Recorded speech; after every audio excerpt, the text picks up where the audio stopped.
ఓం గం గణపతియే నమః. ఓం నమః శివాయ. ఓం శ్రీ మాత్రే నమః. ఓం శ్రీ గురుభ్యో నమః. సర్వమంగళ మాంగళ్యే శివే సర్వార్థ సాధకే శరణ్యే త్రయంబకే దేవి నారాయణి నమస్తే.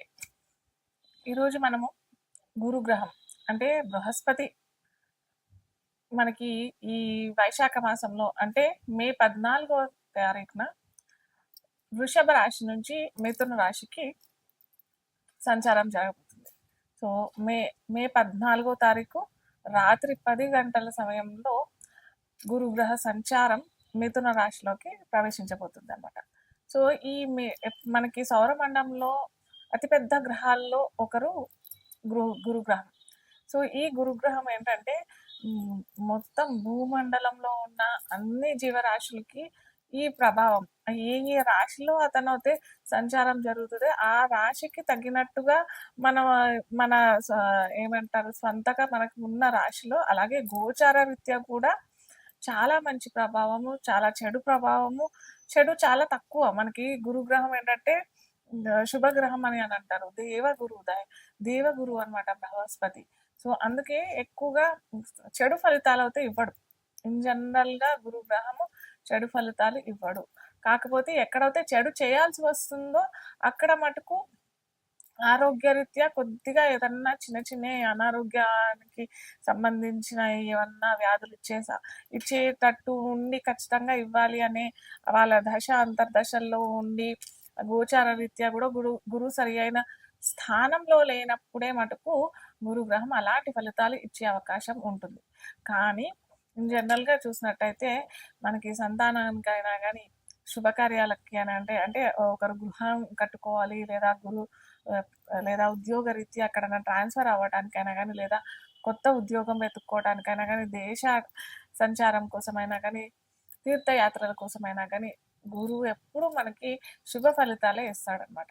సో ఎప్పుడైనా చాలా మటుకు మనం చూసుకోవాల్సింది ఏంటంటే మన రాశిలో ఎక్కడున్నాడు గురువు, అక్కడి నుంచి గురుగ్రహం ఎక్కడున్నాడు, అలాగే గురువు సంచారించే టైంలో మనకి ఏ ఏ రాశుల మీద అతని దృష్టి సంచారిస్తాడు, అలాగే గురువు మిథునంలో ఉన్నాడు కాబట్టి ఏ ఏ రాశులకి అతను ఆ స్థితి ఉంటాడు అక్కడి నుంచి మనం ఫలితాలు చూసుకున్నట్టయితే మనకి గురు సంచారము చక్కగా ఉంటాయి. ఎక్కడైనా మనకి ఇలాంటి చిన్న చికాకు ఏమన్నా ఇస్తున్నాడు, చిరాకులు ఇస్తున్నాడు, పరాకులు ఇస్తున్నాడు అని అంటే మనం ఏంటంటే రెమెడీస్ ద్వారా వాటిని మనము తక్కువ చేసుకోవచ్చు అనమాట. ఆ దుష్ఫలితాలని మనం తక్కువ చేసుకునేటట్టుగా ఉండేదే జ్యోతిష్ శాస్త్రం అనమాట.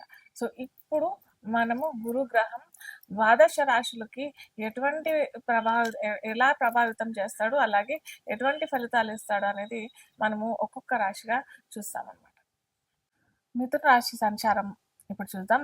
మిథున రాశిలోనే ఇప్పుడు గురు సంచారం జరుగుతుంది కాబట్టి మిథున రాశి వారికి సప్తమాధిపతి అవుతాడు, అలాగే దశమాధిపతి కూడా అవుతాడు.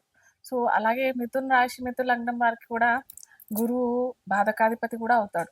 సో ఇక్కడ మనకి బాధకాధిపతి ఫలితాలు అలాగే దశమమైన కర్మస్థానాధిపతి ఫలితాలు కూడా ఇస్తాడు కాబట్టి అలాగే బుధుడు మిథున రాశి నుంచి పంచమాన్ని చూస్తాడు, సప్తమాన్ని చూస్తాడు, అలాగే నవమాన్ని చూస్తాడు కాబట్టి మిథున రాశి వాళ్ళకి అయితే అద్భుతమైన ఫలితాలనే చెప్పుకోవచ్చు. ఎందుకంటే ఎప్పటి నుంచో వీళ్ళు ఏమంటారు ఉద్యోగ రీత్యా లేదా ఏదైనా ట్రాన్స్ఫర్స్కి అవ్వాలి లేదా ఏమంటారు ఈ మార్కెటింగ్ ఏమంటారు కమ్యూనికేషన్ రంగంలో ఉన్న వాళ్ళకి కూడా చాలా మంచి ఫలితాలు ఇస్తారు. మనకి ట్రాన్స్ఫర్ అవడానికి, ముఖ్యంగా ట్రాన్స్ఫర్ అవడానికి, ప్రమోషన్ రావడానికి లేదా ఉద్యోగ రీత్యా ఫారిన్ వెళ్ళాలి అని అనుకునే వారికి చదువుల కోసం కూడా హయ్యర్ ఎడ్యుకేషన్ కోసం కూడా ఫారిన్ వెళ్ళడానికి కూడా మంచి అద్భుతమైన ఫలితాలు ఇస్తాడు. ఎందుకంటే మనకి మిథున రాశి ఏమంటారు బుధుడు అధిపతి. అలాగే బుధుడు గురువుకి ఇద్దరికి అంత పడకపోయినా కానీ మనకి విజ్డమ్ ప్లానెట్ అనే బుధుడుని అంటాము.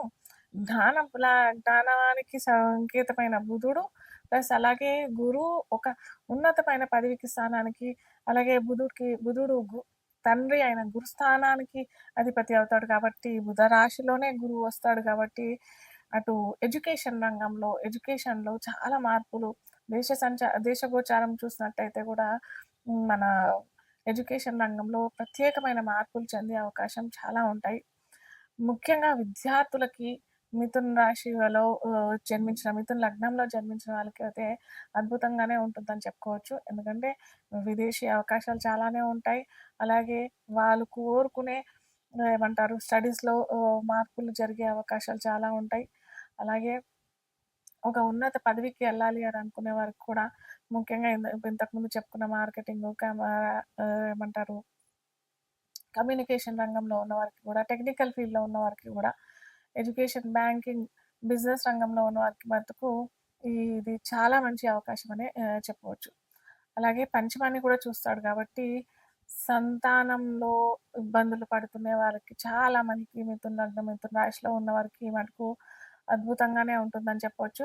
ఒక మంచి ఇండికేషన్ అని చెప్పవచ్చు. అలాగే సప్తమాన్ని చూస్తున్నాడు కాబట్టి వైవాహానికి లేదా వివాహ సంబంధాలు చూసి చూసి విసిగిపోయి అలసిపోయిన వారికి కూడా ఈ ఏడు అంటే ఇప్పుడు మనకి మే 14 నుంచి జూన్ వరకి వచ్చే జూన్ 2026 దాకా సంచారం జరుగుతుంది కాబట్టి వివాహ చేసుకోవాలనుకునే వారికి కూడా చాలా మంచి అద్భుత ఫలితాలు ఇస్తాడని చెప్పవచ్చు. అలాగే అటునుంచి నవమాన్ని చూస్తుంటాడు కాబట్టి తీర్థయాత్రలకి చాలా మంచి అనుకూలమైన సమయం అని మిథున రాశి వారికి. లేదా ఏమంటారు ఫారిన్ టూర్స్ వెళ్దాము అని అనుకునే వారికి కూడా చాలా మంచి అవకాశం.